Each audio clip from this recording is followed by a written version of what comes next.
Stan, I've been following you for probably over a decade, and the other day I was a couple of months ago now. I was scrolling on a post you just did, and I thought let me just message Stan and see if I've ever had a conversation with him, and it didn't say anything. It just said you've been following Stan since 2014, which is when I joined Instagram, and I thought to myself, all my training career for the last 12 years, I've been following your journey, and I've learned so much from you. So I thought it'd be amazing to have you on the podcast. So I just want to start by saying a big thank you for coming on and giving a ton of value today, which I know you will be.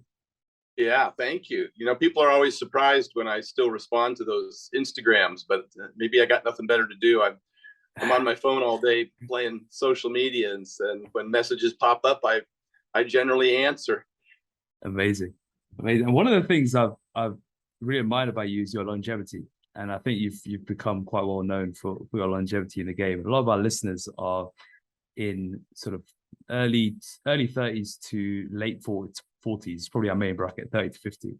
But a lot of those who are around that 40 mark are starting to like think about longevity, starting to think, can they still do this when they're 50, 60, 70? Where do you see people going wrong with longevity? And even selfishly for myself, I'm 30 years old, but with the way my body feels, I often wonder, am I still going to be cranking and clanging and banging at 60? Yeah, boy, this is a huge topic, and it's got a lot of different facets. I mean, I would just say what a lot of people do is what we understand now. I think what we traditionally felt as though our basal metabolic rate declined with age, and now the research suggests between 20 and 60, there's no significant decrease in basal metabolic rate. It's really our activity level that declines. And so first and foremost, we move less. And that might cause us to accumulate a little bit of weight gain. We also get ourselves into the financial position where we're comfortable and we start eating out at restaurants more, and we're just over consuming. And it's not, anyone's fault, but for the fact that those hyper palatable, ultra processed foods and restaurant foods taste really good, and we tend to overeat them. That's probably one of the major things is that we move less and we eat more. And that's a fact, and we know that from lots of research. And then we start searching around for quick fixes. We start following Dr. Walter Longo and people like, Dr. Peter Attia is doing a pretty good job, I guess, but and start wanting to take a whole host of supplements to solve the problem. Longevity supplements. I can't call them medications or drugs because they're not. And there just isn't much research that any of that stuff works. Rapamycin, NMN, metformin. People have this presumption that there's some supplement out there that's going to give us some longevity benefit. And there aren't any human trials. And matter of fact, there's some that even contend just the opposite with things such as metformin and its effects on workout, positive results in anabolism from training. So that gets us down to, where do we go now? And I think people, if they ultimately decide that they need to, to continue to train, I think that some of us set ourselves up for failure by assuming we have to do more than we really need to do. I always say it's twice as hard to gain, half as hard to maintain, but most of the recommendations I make for folks as they get into their 40s and 50s, and this is dad bods and soccer moms both, is to create something that's sustainable. I say simple, sensible, and sustainable, that fits your lifestyle. We probably work more. We've got kids now, other responsibilities, busy days.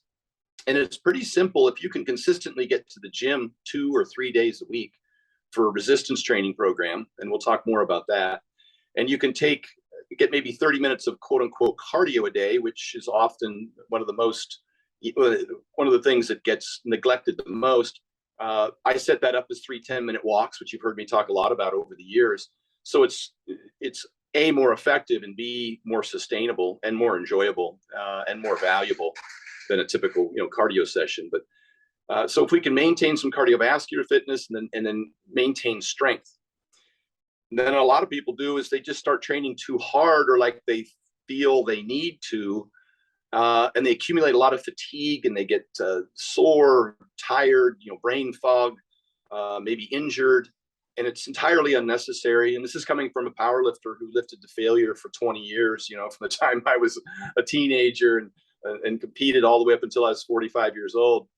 Come to find out all these many years later, with all the research supports through Schoenfeld and others, you don't need to push yourself as hard as you think. You don't need to lift as heavy as you think. And so I do a lot of low fatigue stuff now. And it's particularly important with athletes that I work with, because we don't want to accumulate too much fatigue for them so they can perform well outside of the gym, which I'd like to be the case for bodybuilders or for dad bods and soccer moms too. I want them to be refreshed. I want the workouts to make them feel better, not worse. And so I do a little less heavy loading. I'll do, and if I do say squats, I like to do a lot of box squats, or I like to do some belt squats. So I'm taking some of the load off the lumbar, or I'm just not using as high a percentage of my 1 rep max, or I'll do unilateral movements, more one-legged stuff, lunges, extensions, etc., leg pressing. You can get all the hypertrophy benefits and maintain a significant amount of strength that might not be specific to the big three, squat, bench, and deadlift, which is unnecessary if you're not competing. And with a lot less fatigue. We call it a stimulus to fatigue ratio. And I do more concentric work. I'm cautious with how much deadlifting I do. I know it doesn't look like that on Instagram because I tend to post my top sets, but I do those once a month. I don't do them every week or twice a week. And a lot of the stuff I do is just kind of volume that promotes hypertrophy with little fatigue. And that, kind of in a nutshell, that's what's most important. To flip back to diet real quick, talked about us over-consuming. I do a lot of meal prepping. It's the single most effective method for compliance with the diet. Whether you use a meal prep company or you prep yourself, if the meals are prepared for you, it's convenient, it's cost effective. You just find that you're more efficient during the day, but it also helps you comply with your nutrition program. So if you have your little Tupperwares, or I use the thermos, even when I travel, I've done over 200 seminars in 14 countries in all 50 states. And I've traveled all over the world. And before COVID, I was traveling almost every weekend. And I never missed a meal, and I always stayed on my program. I never ate at airports or restaurants or room service. I took my food with me, and it was really easy to do because I would shovel it into some thermos and carry it on the plane, and I'd have nice hot meals as much as 10 or 12 hours after I left the house. And then I would take my frozen meals in my checked luggage, and I would stay at a place with a microwave and a fridge. And it was, usually a 2 or 3 day adventure. I'd leave Friday, come back Sunday in most cases, unless I was traveling internationally. And then I'd put 30 meals in a rolling Coleman cooler. Wow. Even when I went to Moscow, I had all the food I needed for the whole week. And I didn't have to, forage for something that was, inconsistent with what I needed and wanted. So I didn't want to take too deep a dive into that. But those are I think the major factors with aging is that we overtrain, we overeat. When I say overtrain, I mean we try and train too heavy and suffer from injuries. And I guess the last piece would just be, blood testing, blood pressure, paying attention to those things that help with general health and longevity. So we can dive into each of those different parts, but the one I want to touch on first is the training aspect. And how can you gauge your stimulus to fatigue ratio and what's right for you and when you're potentially overcooking things? No matter what age I've done some good videos on this, and in my ebook, the Vertical Diet ebook, I have a chart called Evidence-Based Guidelines for Hypertrophy, and it goes step by step down through volume, load, frequency, intensity, all of those things. And I think just generally speaking, you like to train your every body part twice a week, and that could mean you could train your entire body on Monday and Friday, or you can train upper Monday, lower Tuesday, and then upper Thursday, lower Friday. It's up to you. There's no perfect split per se. It's based on your schedule. What can you comply with? What can you adhere to? And so I usually set up somebody's training program based on their personal schedule, and then I design it. If they can only train twice a week, then we design a program that's a full body twice a week. That's number one. Number two is we like to get what we call a minimum effective volume and not exceed our maximal recoverable volume. And that's about 10 to 20 sets, 10 sets on a minimum, I think, per body part per week. So you could go in Monday and do 5 sets for legs, and Friday and do 5 sets for legs. And you'd have, I think, accumulated enough stimulus to, certainly not decline, but possibly even even grow from. And then, so now we've got our frequency twice a week. We've got our volume, 5 to 10 sets per body part twice a week. And then our load. Now, a lot of people, this is where I think a lot of people think they have to lift heavy, and they do not, unless they're competing or have a particular goal towards, having heavy lifts. Whether you lift at 85% of your 1 rep max for 5 reps, or 70% of your 1 rep max for 10 to 12 reps, or 50 or even 30% of your 1 rep max for 20 to 30 reps, you get equivalent hypertrophy outcomes from that training. But you're going to accumulate more fatigue with the heavier weights. And so kind of like Alan Aragon said many years ago, the bros were right, just like the old bodybuilders from back in the 80s and 90s that I used to follow, and I'd drive down to Gold's Venice to watch train. They were generally doing that 10 to 12 rep range for most of their volume. And they might throw in a heavy set and then a finish with an AMRAP of 20. But most of their volume was in that kind of low fatigue. I think they found over time they could they could get more frequency and volume with less delayed onset muscle soreness, kind of putting most of their volume in that range. Most of their rep ranges in that 10 to 12 area, 8 to 15, what have you. But the caveat being, so long as you get to within a couple reps of failure, that's your intensity level. And so, a set of 12, you probably shouldn't have been able to do 14. But if you do 10 reps and you could have done 20, it's not an effective stimulus. You're not going to grow from it. You'll probably not likely sustain on a diet. If you're in a calorie deficit, you'll probably actually lose some muscle without giving your body a significant or sufficient stimulus. Those are the big rocks right there, I think. And then the last piece, when I talked about fatigue, I'm just looking at the stimulus to fatigue ratio. If I want to get into the gym and feel great the next day, again, I'm kind of not trying to deadlift too heavy too often. Just the difference between something like a T-bar row, high fatigue, to a lat pull down and a chest supported row, low fatigue. The difference between a low bar back squat and a belt squat, high fatigue, low fatigue. The difference between, and those are probably the major ones. Anything you're loading on your spine, not that that's bad for you, but it's going to cause more fatigue, particularly as the weight goes up. So you might want to do a high bar with an angle plate and do a squat, more of an elevator form than a hip hinge. And it's going to force you to use less weight overall. And that's going to create less fatigue for you. And then do the walking lunges, do the Bulgarian split squats, do, sled drags. But I want effective exercises. I should say, I want effective training. There's a difference between exercising and training. Exercising is battle ropes and a whole host of other Metcon type things, metabolic conditioning, where you're just sweating and breathing heavy. That's not training. Training should still be measurable and progressible. You should get an effective stimulus from lifting weights. We all want a return on our investment. I don't want to go to the gym and not get results. So I do need to comply with all of those things that I just covered. And that's the important thing, that people don't think they're going to get the muscle building benefit from just sweating and breathing heavy. Do you think people make more mistakes around training too close to failure, or is it going too heavy and training too low reps when it comes to fatigue management? I think a little bit of both. It's hard to say. Yeah. I don't know if people consider fatigue management necessarily. I think they believe they're going to get bigger just because they picked up a heavier weight. And that's not necessarily the case. And it's actually contrary when you get down below, say, 3 repetitions. The singles don't do anything except they're specific to powerlifting, but they don't do anything for building lean muscle tissue, say in a hypertrophy sense. There's just not enough volume, and the load might be too heavy. What sort of markers do you think about subjectively when you may be overdoing it? For example, I know if I wake up and I feel like I've been hit by a bus, I know I probably need to deload, right? Or if I'm not focused at work and I want to be. What sort of markers are generally good signs? that's a perfect example. That's exactly what we kind of opened with. That's what people are doing to themselves unnecessarily, is they end up with, too much fatigue.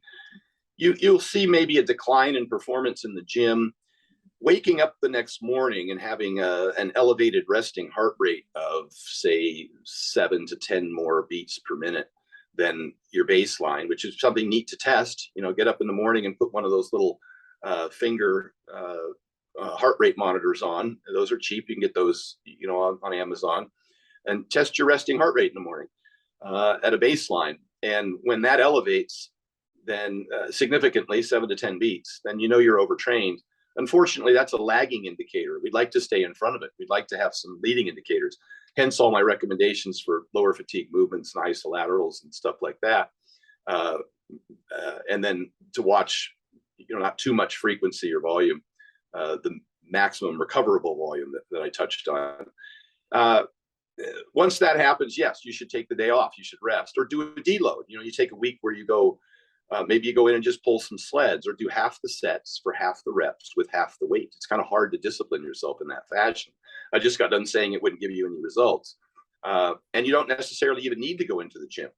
We've seen studies where they've done 30-week programs. One group trained the entire 30 weeks.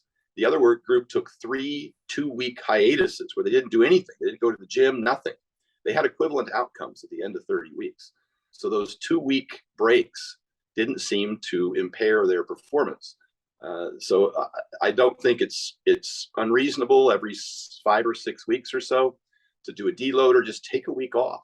Particularly if you're pouring so much into your training that it's stressful for you, I would suggest that you design a training program that's not that way, that it should be enjoyable. Otherwise, it's not likely sustainable. A lot of people design programs that are stressful for them, that they can't comply with. Too much time, or maybe doing exercises they don't specifically enjoy. What about you mentioned an interesting point around discipline to actually not go to the gym, or the discipline to actually do less.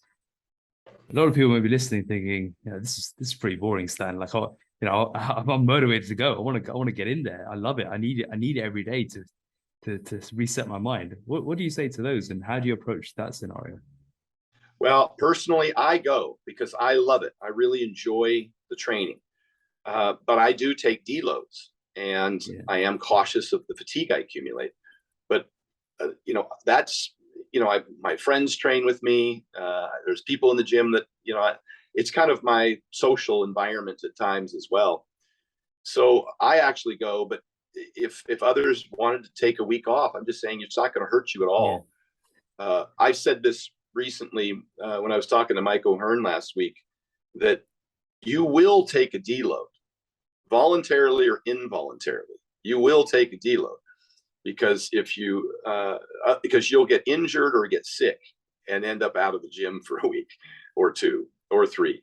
And I just prefer to plan it ahead of time and design it into my program, so I don't have to go through those the injuries or the illnesses. Yeah. When you look back on your training career, you said you were the powerlifter who trained for failure for 35 years. What would you have changed looking back in your training career? Would you have implemented more of this, or do you think that would be one thing? I will say this, because I powerlifted and bodybuilded, I would generally alternate. I didn't power build all the time. When I was a younger man, I could work up to a max bench press weekly, but I didn't work up to max squats or deadlifts weekly. And I would train, it'd be a good 8 or 10 weeks deliberately for powerlifting, at the end of which I was really exhausted, progressing, doing a linear progression, just building the amount of weight that I was lifting every week, fewer reps, fewer sets, longer rest periods, adding weight each week to try and reach a peak. Well, after that, I would take a week off, and then I would start bodybuilding. And I would do more sets, more reps, more volume, more frequency, shorter rest periods. And now that I look back on that, not knowing anything about West Side Barbell at the time and Louis Simmons' program, it's pretty similar to his design. They do a lot of, they have a max effort day, and then they have a, kind of a speed day or a dynamic day. I did one or the other. They kind of did them together, but they watered the horse, I guess you should say. And they did a lot of accessory work outside of the max lifts that I think made them a lot of volume. Klokov talked about this. His dad made him do a lot of cardio in the off season, which he hated because it was weaker. But then when he flipped the switch to get ready for the Olympics, he would recover better and faster because of that. Building up some GPP, general physical preparedness, is what we recognize it to be in the business. And that just, it also allowed me to not have any weaknesses, because bodybuilders train from such a variety of different angles with different exercises. They train with shorter rest periods, they train with higher volume, they train with more frequency. And so your conditioning gets better. And so that's what I would, that's kind of what I did. When I say that I always went to failure, I was a young man. I was eating a lot of food, probably too much food sometimes. It's another big mistake I made. I dirty bulked and got up to 300 pounds and didn't look good. It wasn't pretty. I wasn't any stronger over 300 pounds being fat than I was at 275 being reasonably lean. I saw that even in my powerlifting numbers. So I would caution people against trying to gain too much muscle too fast, because generally you just get fat. And that would be your dirty bulk, too high of a calorie surplus, being impatient. You just have to understand that your body can only grow muscle at a very, I would say, a cautious pace, and you can't push that by eating more calories. You'll just get fatter, and then you'll suffer from conditions such as metabolic syndrome, which I, myself experienced back in the mid 90s when I was bulking, and again, later in the early 2010 and 11 when I got back up to 300 pounds for the world's strongest pro bodybuilder. And it's what I experienced with a lot of the big athletes, the Hafthor Bjornssons that I train, or the Brian Shaws, or offensive lineman Lane Johnson from Philadelphia Eagles. You got to be really cautious with their health when they carry that much weight. And so, the best way to do it is not to gain too much fat, but alternatively, I periodized the weight. I did this somewhat, like I mentioned earlier, I did this somewhat without a plan, just by bodybuilding and powerlifting. I would bulk up and diet down, bulk up and diet down. A lot of big athletes, strongmen, powerlifters, linemen in football, they don't diet down. They just bulk up and they stay there. And that can be dangerous. I think that you should lose about 7% of your body weight at least once, maybe twice per year. That's not a big ask. With Hafthor was at 440. We brought him down to the high 390s. 200 kilos down to, whatever. I think he lost. We took 7% of his weight off, is what we did. So he lost about 15 kilos, I think, right about that. And he had a dramatic improvement in his markers. I talked about metabolic syndrome. His blood pressure lowered, his lipids improved, his AST, ALT enzymes, his liver and kidney function improved, his insulin sensitivity, his HA1C, fasted insulin, those all improved because we dropped the weight. And then when he put the weight back on, we employed some methods that help. And again, a lot of the people that contact me in their 40s are generally suffering from one or more of those problems with their health. And there's some things that that I consistently do with athletes like that, and I did with myself, that can help you gain muscle or maintain a significant amount of mass that you want without suffering from as many of those problems, improving your blood pressure. One is wearing a CPAP, because the bigger guys tend to get sleep apnea and snore, and that causes high blood pressure. Two is when they're trying to gain weight and is to control their blood sugars. And we do that. Obviously, the sleep apnea helps. The CPAP helps with sleep apnea. That helps with blood sugar. But the 10-minute walks after meals, just more movement throughout the day, generally speaking, helps blunt postprandial glycemia, which is the amount of blood sugar elevation and duration that happens after training. The 10-minute walks they're really magical. We increase protein intake and decrease our fat intake slightly when we're training, and try and put the bulk of our carbs around our workouts. Increased potassium intake can help reduce blood pressure significantly. Calcium and magnesium also helps. So we design that into the diet by using high potassium foods like a potato and fruit, yogurt. Those are all high potassium foods. That's the foundation of the diet, is getting 4,700 milligrams of potassium a day. And so all those things can be, and then something like vitamin D also helps. It helps with calcium absorption as well. Those are just some strategies that we use to keep people healthy while they continue to pursue something that they're very passionate about, and without, compromising their blood markers. Where did you get 7% of body weight once or twice a year from? It's a very specific recommendation.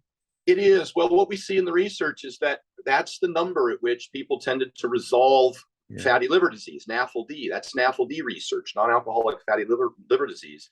And they found that was kind of the number when they studied this both in animals and humans, when they lost about 7% of their body weight, irrespective of diet. This happened with the McDonald's diet and the 7-Eleven diet and the Twinkie diet. And I'm not a big fan of dirty diets, but because they're hard to comply with and they're generally micronutrient deficient. But they found that the weight loss itself, irrespective of the diet, was responsible for the vast majority of the health improvements in the blood markers.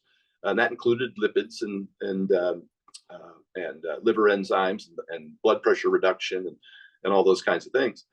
And so that was the number, right? About 7% will resolve 95% of fatty liver. Now, if you're having trouble with beta cell production in the pancreas, you may need to lose as much as 15% for a type 2 diabetic to become, and I'll say, quote unquote, cured.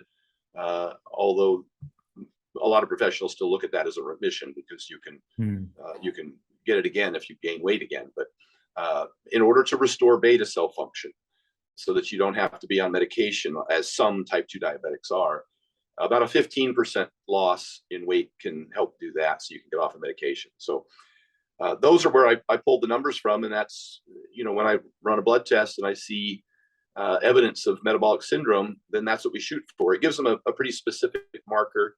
And implementing all of the other things I mentioned with the CPAP and the improvement in the body, in the composition of the nutrients, the potassium, magnesium, calcium, etc. We get fantastic results from that. And just once or twice a year, you periodize your strength training anyhow. You don't lift heavy all year round. You shouldn't, nor can you. You just end up getting injured or getting weaker. And so we do that, and consistent with them say doing a block of hypertrophy where they lower their strength training load, we lose weight during that time, and then we build it all back up for the next and we Nice. We phase it, we periodize it. You mentioned blood markers quite often so far. What's some of the key rocks per se for the average person listening, not necessarily bodybuilders or strongman? If you're an average person listening to this who just wants to be healthy, fit and strong, what are the key 80-20 rule we can apply here for blood? In order of importance, and it's not a blood marker, but it should be mentioned first, it's going to be blood pressure. If you have high blood pressure, it should be a 4-alarm fire to get that resolved. No ifs, ands, or buts. That's the one that'll kill you now or destroy your kidneys. And we see that a lot amongst some of the heavier athletes in powerlifting and strongman. We see kidney problems pretty consistently. And anybody who suffers from hypertension is obese and inactive, but that's generally before they die, they have kidney issues. So, and not to, be too melodramatic, but it's very important. So blood pressure, generally, as mentioned, weight loss, CPAP, potassium intake, more exercise, particularly post-meal. Those are 4 huge things that'll bring your blood pressure down ASAP. And you can drop a 1 millimeter of systolic blood pressure for every pound you lose. So lose 20 pounds, 20 point drop in your systolic pressure. Getting a CPAP, generally a 10 to 20 point drop in your systolic blood pressure. I know people think that reducing sodium is a significant benefit, but that's like 2 to 5 millimeters of systolic blood pressure, and only in some people, only in about 30% of the population, those that have salt sensitivity. So it's not that it's unimportant, but you can see that the weight loss of the CPAP is hugely more important, and even the potassium intake would have an equivalent result for blood pressure loss as say the sodium decrease. The DASH diet is largely increasing potassium as much as it is trying to reduce sodium. So having said that, blood markers, next on the list, probably in terms of importance, would be the blood thickness for people, particularly those that are doing TRT, any kind of testosterone supplementation. You're going to get some RBC, hemoglobin, hematocrit elevation. And so we should control that either with donation or with decreasing or microdosing their testosterone therapy. Next on the list would probably be your blood sugars, because diabetes or insulin resistance has a pretty high hazard ratio in terms of all-cause mortality, much greater than that of, say, your lipids.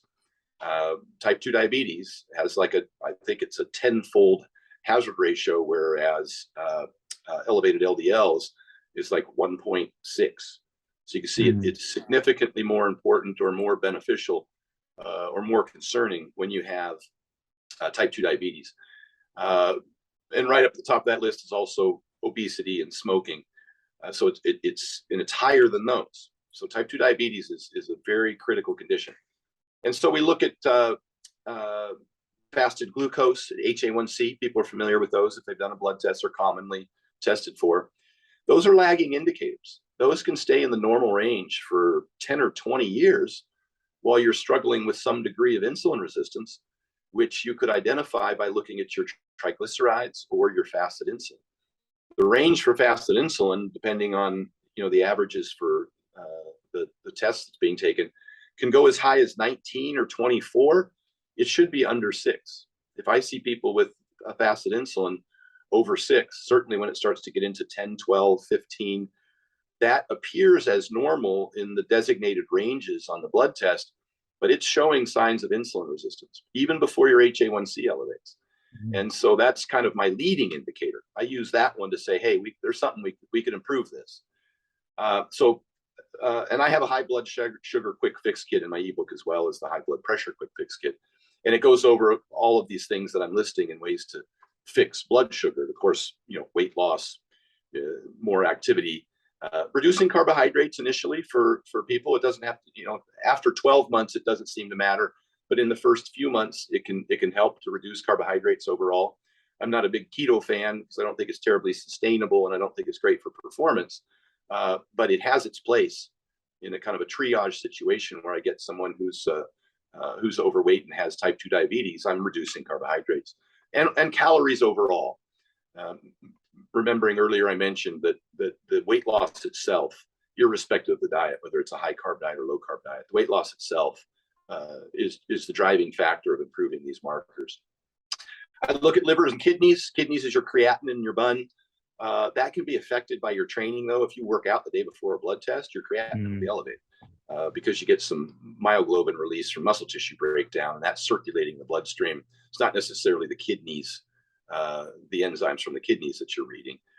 Having said that, it shouldn't be something you should disregard. If you have elevated creatinine, kidneys is something that you should definitely have somebody look further into.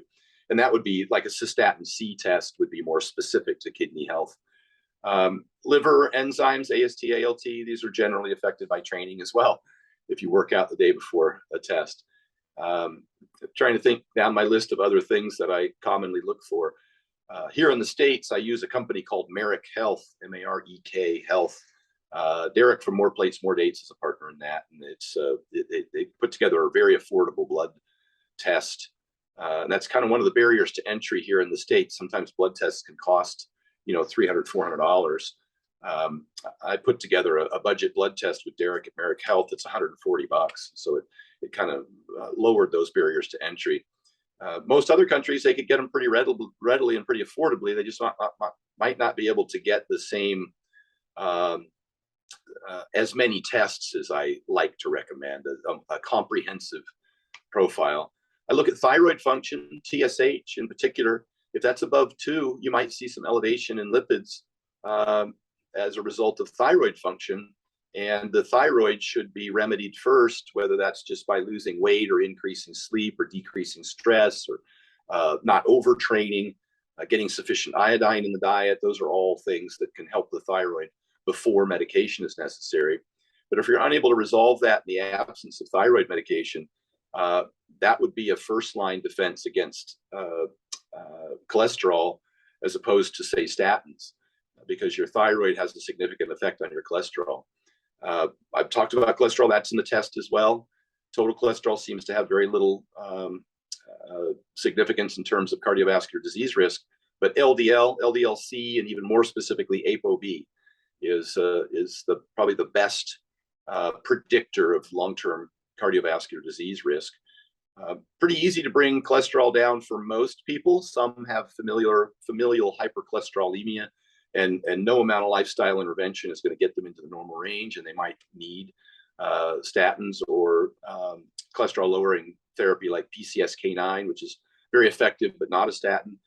And now they use pretty low doses of polypharmacy, multiple prescriptions to bring it down that have very little side effects. Maybe only less than 5% of people will suffer from some muscle pain or muscle weakness. So ApoB, LDL, again, triglycerides is on that panel, and if that's significantly elevated, we're that should be remedied. Blood sugar issues is generally what happens there.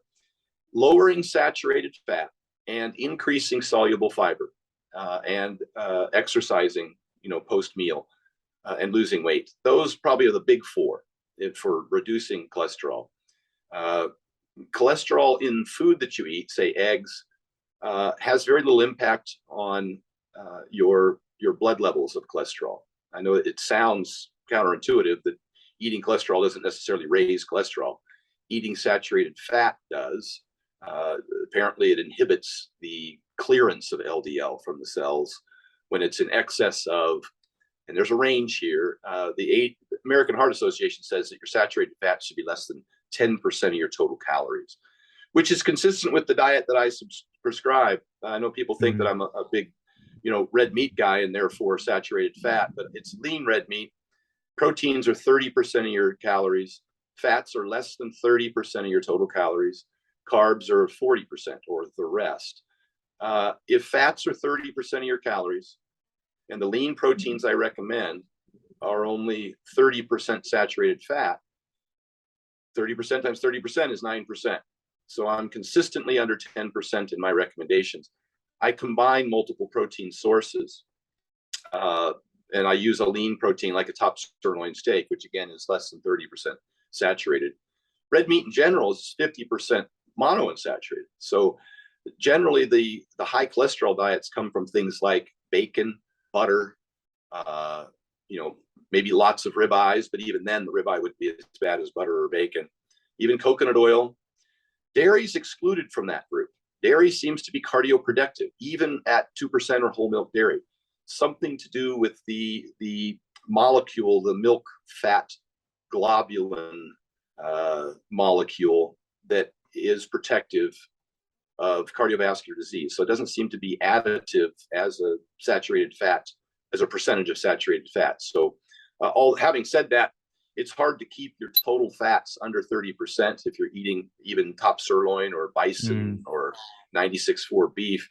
And then I like to get an egg or two in a day because of the choline and the K2 that's in. I didn't mention that in terms of liver health, but choline is very important. We implement that with people with NAFLD, big athletes that are suffering from some fatty liver, getting about 900 to 1,000 milligrams of choline a day is important. And we can supplement that as well, but that's really significant, reducing or reversing NAFLD. So, and then obviously the dairy for calcium is huge. You want to get 1,000 milligrams of calcium a day. Dairy is a great source for that.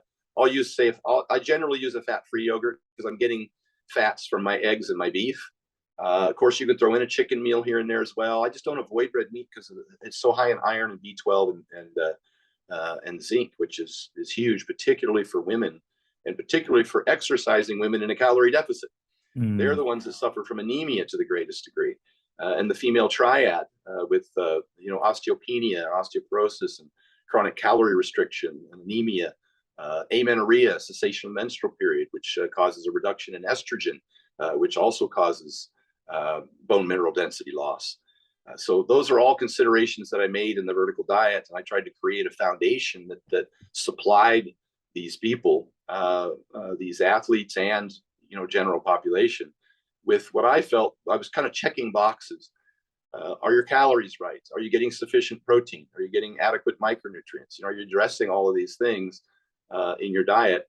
And then, generally when people are at a significant calorie deficit and very few calories, there's really not a lot of room to be very flexible. The if it fits your macros mantra, it doesn't fit your micros.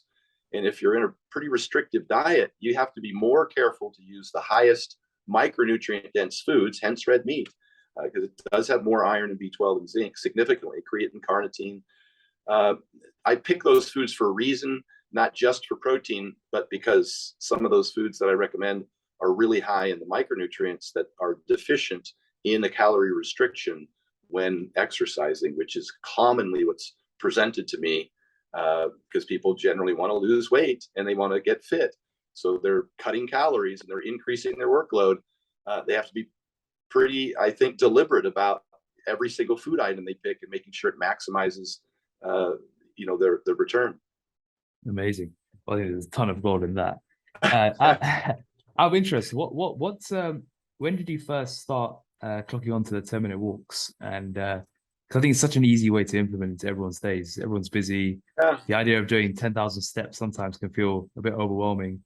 But I think you're a fan of shorter walks done more frequently as opposed to going for long walks once a day, right?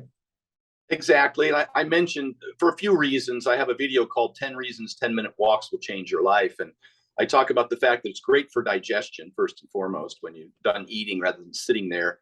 It's great for blood sugar control. It's twice as effective as metformin for preventing or reversing type 2 diabetes, oddly enough.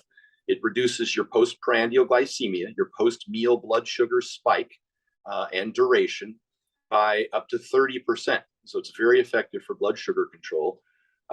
It's obviously, great for cardiovascular fitness. It's a brisk walk. I'm going over 3.0 if you were to look at that on a treadmill. I probably get to 3.5 or 4.0 by the end of the walk. I'm swinging my arms a bit.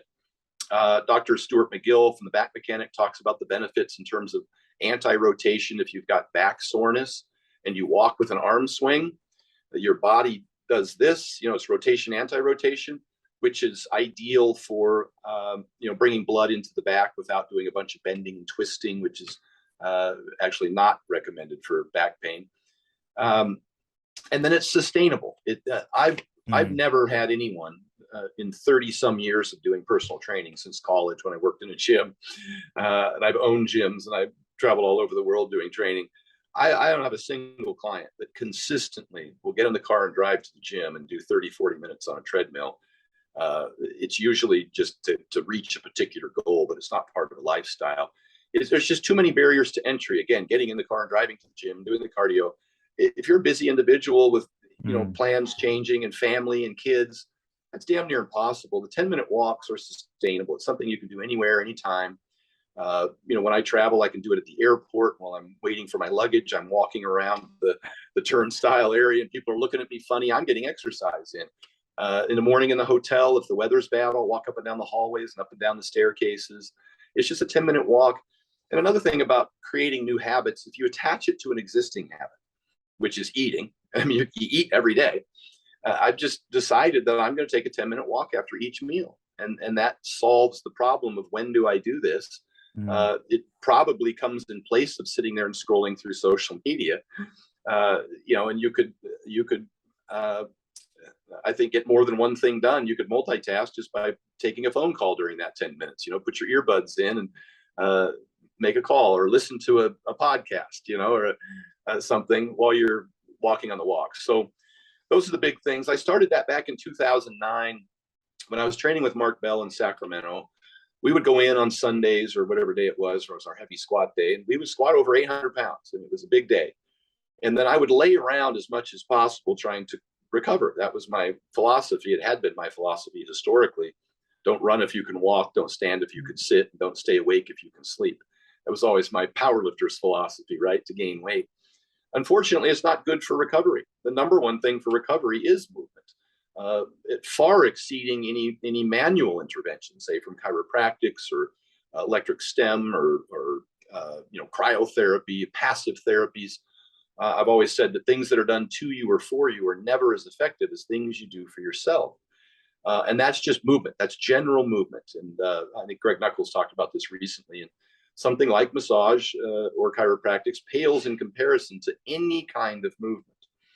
And so I got a recumbent bike. I was having a hard time recovering from these workouts. I was sore for days on end. So I got a recumbent bike and I put it in my hotel room where I was in Sacramento training with Mark. I lived there for 2 months and just trained with him. That's all I did. Eat, sleep, and train. And Sunday we'd do the squats, and that evening I would put a 10-minute little recovery session in on the recumbent bike. I would do 40 seconds under modest tension with a 20-second rest and repeat that 10 times. So it was a 10-minute, and it wasn't a HIIT session. I wasn't getting my heart rate too elevated. There was no eccentric loading. It was all concentric. It's just push, push, push. So I'm not doing any damage. And then I would do that 3 times the next day on Monday, breakfast, lunch, and dinner. And I found that by Tuesday, I was almost completely recovered. And that was probably 2 days faster than if I had just laid around. And that's when that whole thing started for me. And then the walks, of course, are more universally accessible than having a bike. Although Hafthor in Iceland, with the weather up there, he would put the bike in his garage and he set up a little laptop, and he was so disciplined. And when I was up there visiting him, after every meal, we went out in the garage. He even set up a second bike for me. And we did our little 10-minute bike. It was one of the things that I prescribed to him that he should do to help improve his digestion and his appetite and the shuttling of nutrients into the muscles post-meal.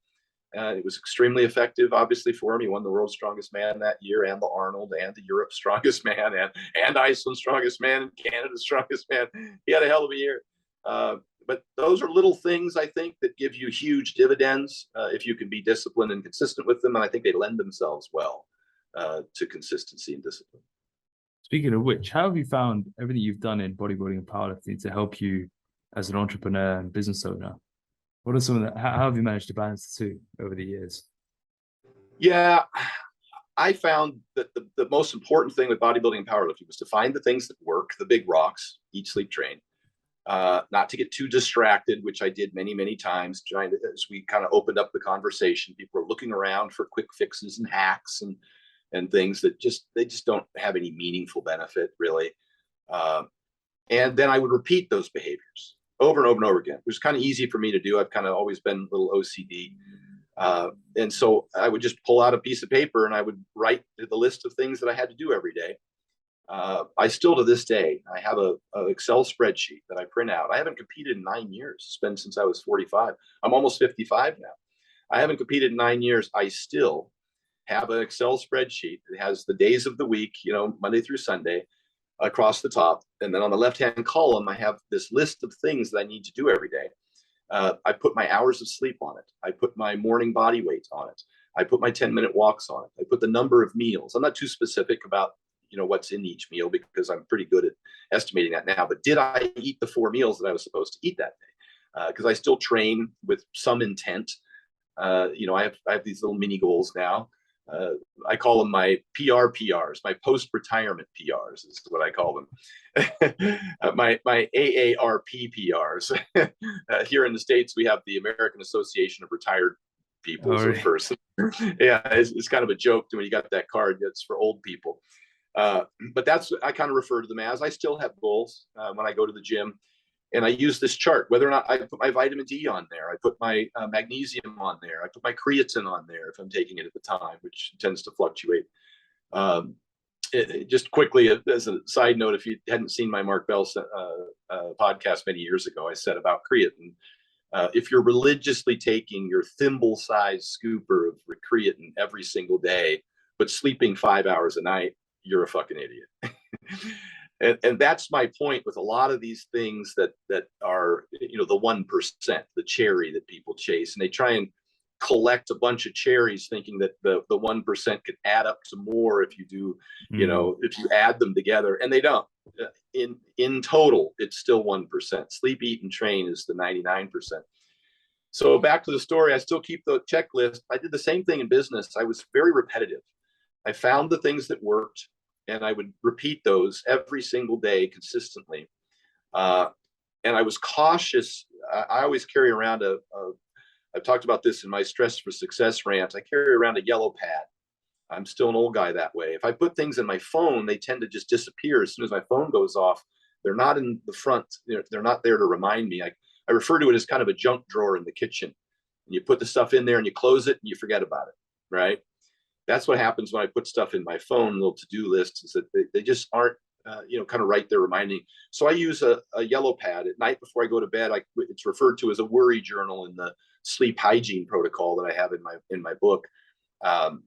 Very effective. And you kind of offload things, stress, to-do items, things you want to do in the morning that you sit there and try and think not to forget when you're sleeping. Like, oh, don't forget. How many times have we done that? And so I always have that yellow pad around, and I use that kind of as my checklist. Here's the point of that. I talked about repeating successful behaviors. A lot of times we create a whole bunch of to-do items so we can make ourselves feel as though we got a lot done that day. But how many were actually effective in growing your business or generating revenue for you? So my little trick is I put a dollar symbol next to the things that actually pay me, and I prioritize those. And that trip to Costco or the laundry is not on that list of things that pay me. So I have to make sure, how many calls did I make for leads? How much marketing did I do? How many deals did I close? Those are the things, depending on what your business is, those are the things that matter most. If you're a personal trainer, how much B2B did you do? Did you go to a tanning salon or a hair salon? Did you talk to the manager and invite them for a free session and let them put a fishbowl in their place? Did you go to a real estate gathering and offer to do a free 10-minute or a giveaway, for a free month of training, or for a 10-minute discussion about good weight loss techniques, you name it. But I'm just generalizing now because everybody has different businesses. But putting a dollar symbol next to the things that really pay you helps you prioritize which things on that list you should be doing first, as opposed to doing a whole bunch of easy, quick, to-do items. Did you run to Home Depot and get something for your sink? Doesn't pay you, but that would be something that you might feel a sense of accomplishment about at the end of the day. Look at all the things I checked off. Well, did that make you any money? Did it build your business? That's kind of how I prioritize and was successful in business.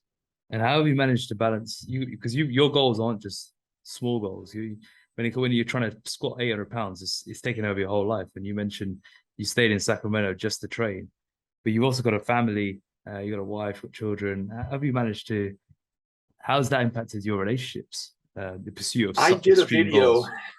I did a video called "Why I'm a Hypocrite," a Rhino's rant. And I talked about the fact that when I was competing at my highest level in bodybuilding and powerlifting as a pro, I did not have kids at that time.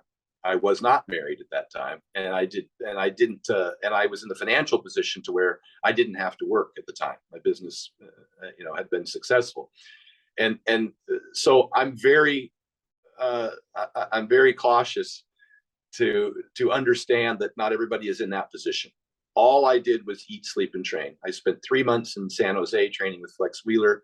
I lived in a hotel with a kitchen directly across from the gym. I slept 9 hours a night. I napped at least once a day. I ate 7 meals a day. I trained twice a day. That's all I did. Okay. And the same thing's true when I train with Mark. And so not everybody's in that position. I was eating $2,000 a month worth of food. Not everybody's in that financial position. Yeah, I was. So I'm just saying that I understand that doesn't mean that you can't do 98% of what I did on a budget with a schedule, but time management is going to become pretty important for those folks. And I get nurses and doctors and firemen that come to my seminars, and they're just, they're frustrated by the fact that I'm so focused on getting, your 7+ hours of good quality and quantity of sleep. And you're talking to a nurse who just did a 24-hour shift. So I want them to optimize things within their life as best they can, understanding that not everybody, some people have particular constraints, but you can't just, throw the rag in the air and, and quit. I want people to understand that those are the things that are most important. I guess, and I'm kind of wavering here, but I guess I should say to the firemen and the nurses and the doctors and those kind of people that have that shift work problem is that I do make recommendations to focus on those things. Otherwise, they're looking for alternatives to fix that, and that doesn't exist. They're like, well, what if I take, glycine, or, what if there's just a lot of what ifs.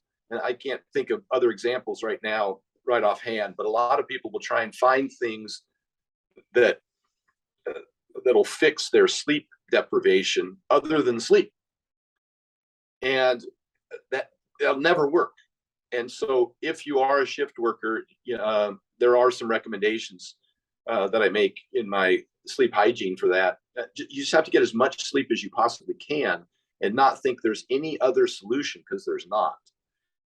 Now, it's not ideal, but the idea that there's a pill, powder, or potion that's going to fix that problem is a farce. So, I am careful to get people, and then meal prepping. A lot of people want to, try and find other ways to solve that problem. But, just like for shift workers in particular, I can't tell you how many hundreds or thousands of police, fire, and ambulance guys that I've got eating out of thermos during their shift.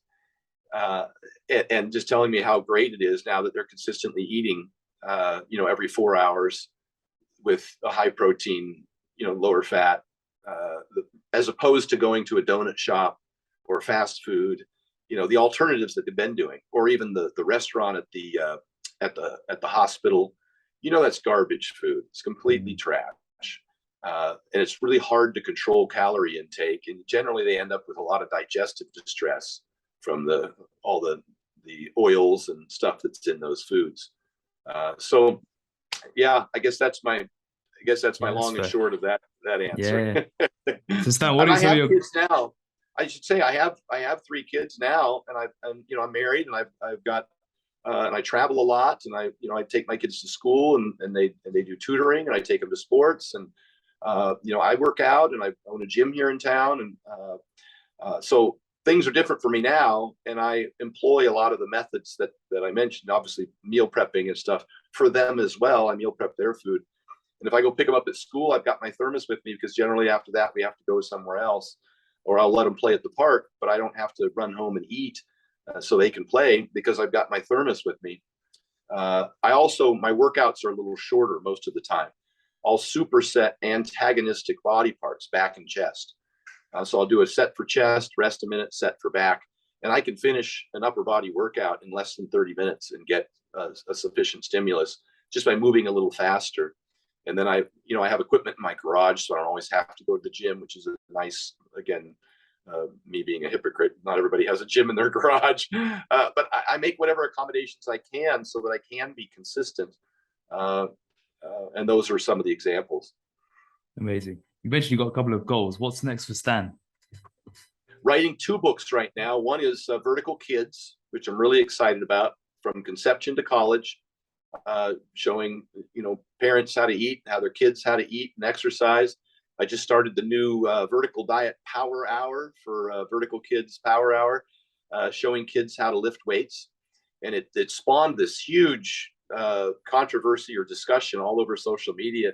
Sometimes I wonder if nobody's listening, but then all of a sudden I post a video of me training 6-year-old, 8-year-old, 10-year-old kids on the squat, bench, and deadlift, and everybody's talking about, injuries, and come to find out, the American Academy of Pediatrics recommends loading children as essential as the time at which they have the greatest advance in bone mineral density, and as a preventative measure for sports, because it's less injurious and helps decrease injuries for sports.